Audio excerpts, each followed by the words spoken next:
En train de ressentir. Elle est baissée de 5, alors baissé de 2 là-dessus, 2 sur celui-là. Pression du freinage, je vais monter à 95, que j'en ai pas assez je trouve. Contrôle de motricité, c'est bon. Juste que j'arrête d'accélérer sur les vibreurs comme un jambon. Barre stabilisatrice, je m'en fous. Ça, j'y touche pas. Ça non plus. Le rapport de vitesse, ça me regarde pas. La charge de carburant, peut-être la baisser un peu. On n'est pas en train de faire une course. On va mettre à 35 litres. La voiture sera déjà beaucoup moins lourde. Et je suis revenu au départ. Hop là. Voilà. Arrêtez les conneries maintenant. Alors, je suis vraiment désolé de vous proposer un truc aussi dégueulasse. Honnêtement, je suis un peu honteux.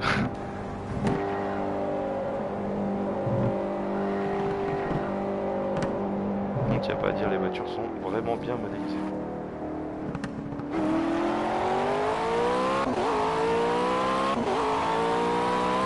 Alors mon PSN c'est Loïc 59139.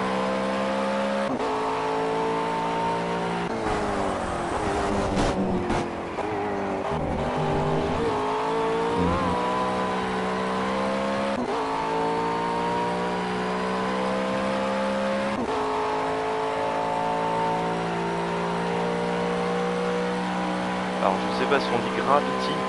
Je pense que ça doit être ça, Gravity 28. Alors j'ai une chaîne YouTube. J'ai une chaîne YouTube de team. J'ai pas mal de potes avec qui on a créé une team pour jouer à Battlefield 4 qui s'appelle Team Free, F-R-2-E, comme Free. On n'a pas tout compris, mais on s'appelle les Free. Jeu de mots pourri.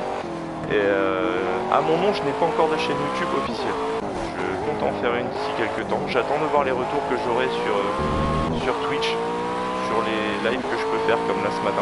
J'ai pas l'occasion d'en faire beaucoup parce que je bosse pas mal aussi en annexe. Je profite de mes week-ends de temps en temps pour en faire quelques-uns. Donc je stream et je fais des directs essentiellement le week-end. Quelques occasions les soirs de semaine quand j'ai le temps. Forcément je suis marié donc faut s'occuper un peu de sa compagne en fonction des soirées que je peux passer avec elle, du fait que je bosse en semaine et le week-end. Mais outre ma vie privée, oui, je pense créer bientôt une chaîne YouTube en fonction des jeux que je prévois d'avoir dans les mois qui viennent.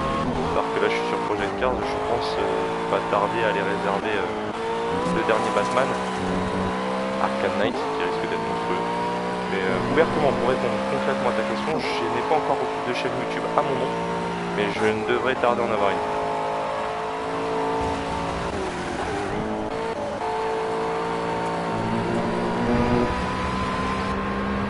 Je mettais 2 minutes 30, le temps de faire le tour.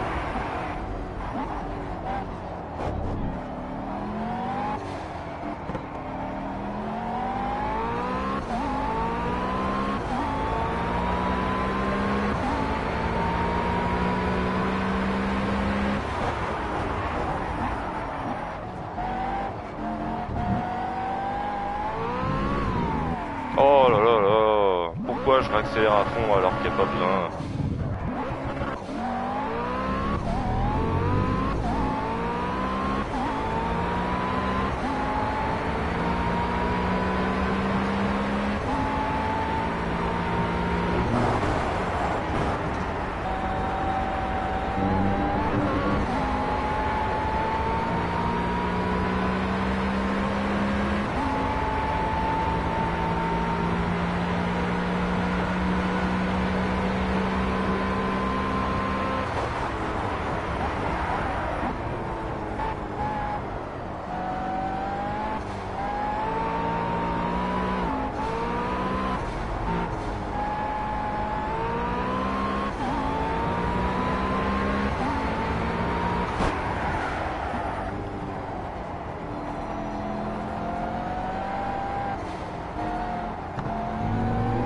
Pour Gravity, au fait, merci de m'avoir trouvé par hasard, mais ça fait plaisir.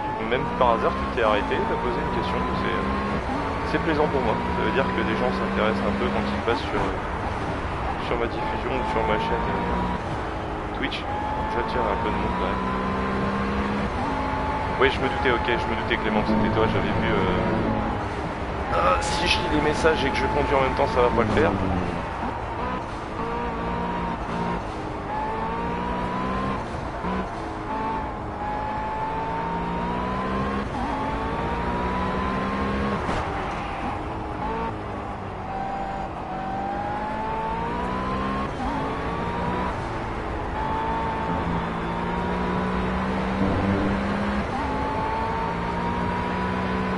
pour revenir à ce que tu me demandais, Gravity, je me demande même justement si je vais pas m'en occuper cet après-midi. Je suis en train de réfléchir justement, j'en parlais hier soir avec un ami qui lui a un projet de cartes sur PC. Il me disait que ça pourrait être pas mal parce que justement des chaînes YouTube sur Project Cars ou d'autres jeux essentiellement PS4, il n'y en a pas des masses.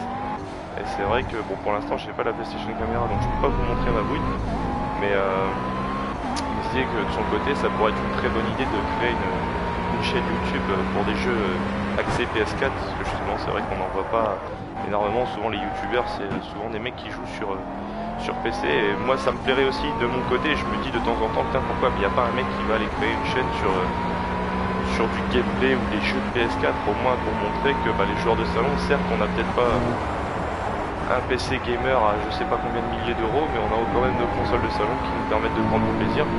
Voilà, j'ai envie de faire plaisir aux gars qui me regardent comme ce matin. Donc ouais, ta question est très pertinente, Gravity, et oui voilà, ça relance mon envie de créer ma chaîne, et peut-être même pourquoi pas le faire dès cet après-midi.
Comme je disais, tu remarqueras que là maintenant, comme tous mes éléments sont bien chauds, mes freins ils sont à plus de 400 degrés à l'avant, mes pneus qui sont bien chauds aussi, tu remarqueras que la voiture chasse beaucoup moins en fonction des réglages que je lui ai mis. Certes, je suis doux sur la réaccélération en sortie de virage, je n'accélère pas comme je peux le faire avec une voiture préparée course, GT3 ou autre, et tu remarques qu'au niveau des réglages, juste que j'ai pu apporter en touchant juste à 2-3 éléments, la voiture est déjà beaucoup plus stable et je prends déjà un peu plus de kiff, tu vois, à piloter la McLaren P1. Alors que tu vois, sur les quelques premiers tours que j'ai pu vous montrer, c'était juste absurde ce que je vous ai fait voir. Et là, effectivement, tu peux remarquer que la voiture bouge beaucoup moins et je peux aller chercher des points de freinage qui sont un peu plus tardifs, contrairement à ce que je faisais tout à l'heure. On faut se méfier quand même à la réaccélération, elle a tendance à bien vouloir chasser de son cul. Tu réouvres au moment où ton axe de volant redevient droit. J'ai freiné un petit peu tard.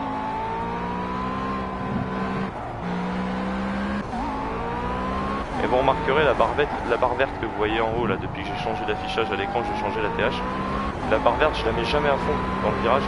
Si jamais à fond, la voiture part en 360. Donc là, j'hésite pas à freiner un grand coup, et dès que la trajectoire redevient jaune, je relâche. Vous voyez, j'ai la gâchette à moitié. Et là par contre je peux me permettre d'ouvrir à fond.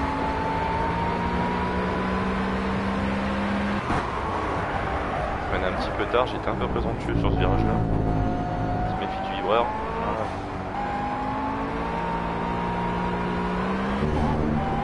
Voilà. Hop là, voilà, c'est ce que je voulais pas. Tu vois, j'ai eu le malheur de rappuyer un tout petit peu trop fort. Allez, parti.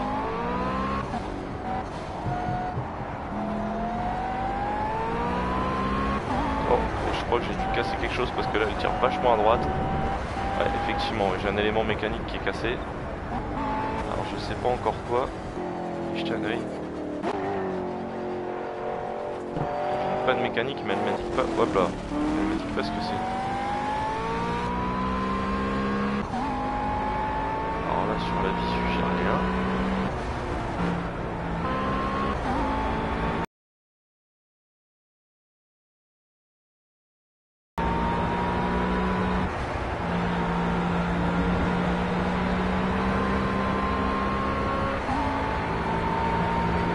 Passer sur autre chose après, on va quitter ce mode d'essai libre et ces voitures de route. On va repartir sur quelque chose de plus intéressant peut-être pour vous.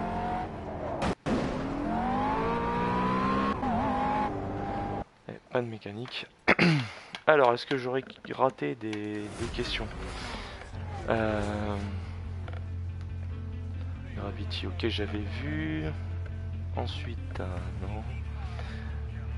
Je vois qu'il y a pas mal de gens de partie, vous étiez 20, vous êtes plus de 10. Bon, vous êtes déjà 10, c'est déjà très bien. Là-dessus, j'ai pas à me plaindre, la chaîne démarre depuis seulement quelques semaines. Honnêtement, je prétends pas vouloir faire comme certains autres joueurs qui veulent absolument se retrouver à 2 millions de followers en une journée. Donc tout à l'heure, je voulais partir sur une course à bord de la F1 de 1986, la 98T, qui normalement doit être réglée puisque je m'en suis occupé hier, pardon. Contrôle de motricité, pression du freinage, ok, j'ai réduit la pression des pneus.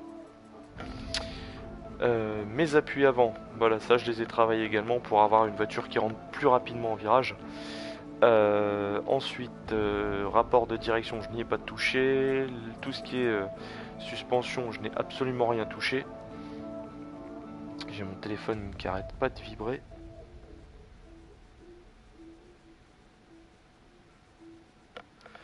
Ok. J'étais avant sur les amortisseurs, j'ai touché à rien, le différentiel non plus, les rapports non plus. Et au niveau du moteur, vous voyez, je baisse toujours la consommation d'essence pour avoir un peu plus de vivacité et de vélocité en ligne droite.